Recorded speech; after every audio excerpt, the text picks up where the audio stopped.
I read a Noisy interview where Elton was expressing his love for Young Thug. As soon as I read that, I was like, this is amazing. These two souls need to be brought together. I literally read every Elton John song when he says, I'm gonna be high, I'm a rocket man. And I thought that when Young Thug heard that, he would just know where to go with it.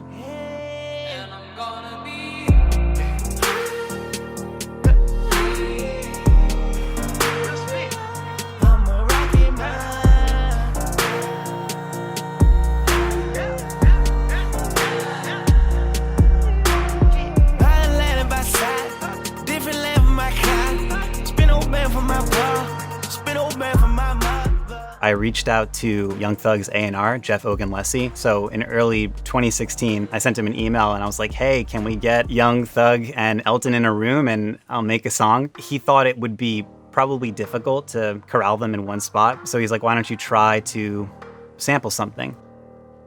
When I first heard the piano under Elton, I was really excited because I had found different chords that worked with his melody. And I got that feeling. I was like, oh, it really does feel like you're flying. So here's the Rocket Man a cappella played at normal speed here. And I'm gonna be high as a kite by then. When I first tried to sample this, I did the obvious thing and tried to use the whole chorus, and I made just a garbage beat. So I knew I had to just get a little more creative with how I did it. Read all the lyrics again, saw And I'm Gonna Be High. And I'm gonna be high. Let's just bring Rocket Man to it. And I'm gonna be high. I'm a rocket man. So yeah, I slowed it down using transpose, warped it, put it back in the correct key. So I brought the first part of his phrase, made a lot faster. And I'm gonna be high. And then made high shorter. And I'm gonna be high. The way I got the high to just feel like one continuous high, and I use this strategy a lot, is where you take the sample, this part of the sample is just a reversed version of it. At the time, I really just didn't have crazy stuff. It's Decimort version 1, which is a bit crusher. I have the classic Valhalla. Then I have Fab Filter. It's kind of like a dub delay. And then on top of that, I put another Valhalla to make it super spacey. Yeah, so the sample is a little bit, I guess, degraded by it being so stretched and manipulated. But when you put on all the reverb, it kind of hides that. And I'm gonna be high. Putting all the effects on it and I guess creating the song title, High, is what helped bring it into Thug's world. So I was just still in my apartment and the only thing I had was a guitar, a Scarlett interface, and a small MIDI keyboard. So I was like, this needs live piano. I've seen so many great recordings of people playing in rubber tracks. I found this very naturalistic piano. What he's playing here is in a higher key, but just super, super common pop chords.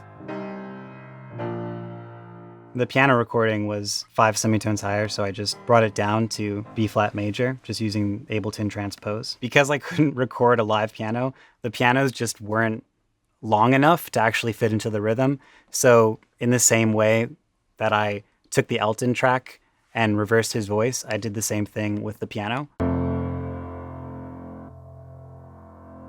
After I had this part down, I was like, all right, so I need to add some rhythm to the track for the drop.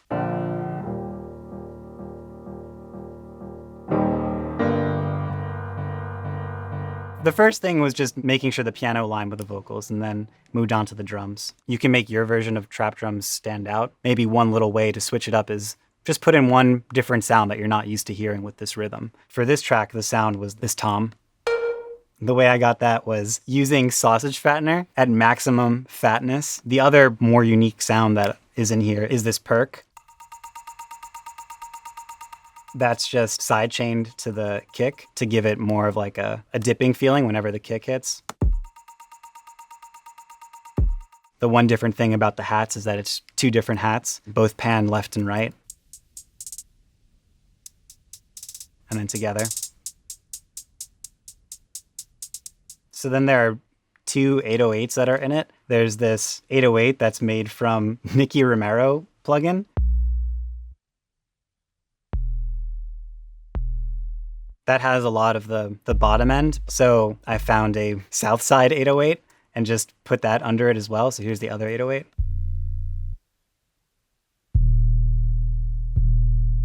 Having two 808s can be risky because it can sound kind of muddy. Honestly, I thought Alex Toomey, the engineer, would just know what to do and how to EQ it and make it sound nice. And I thought that there was room for one more warm, textured kind of sound. So I did this bass.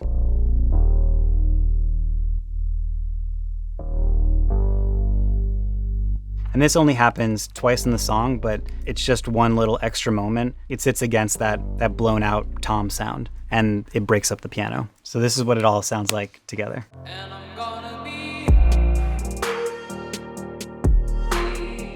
The mission was to bring Thug into Elton's world and vice versa. I knew it would cause a reaction in some way, but his style has always been super flamboyant and expressive and exciting, and Elton has had the same thing. I thought it would be a super positive thing to just see them together and see two icons embrace each other.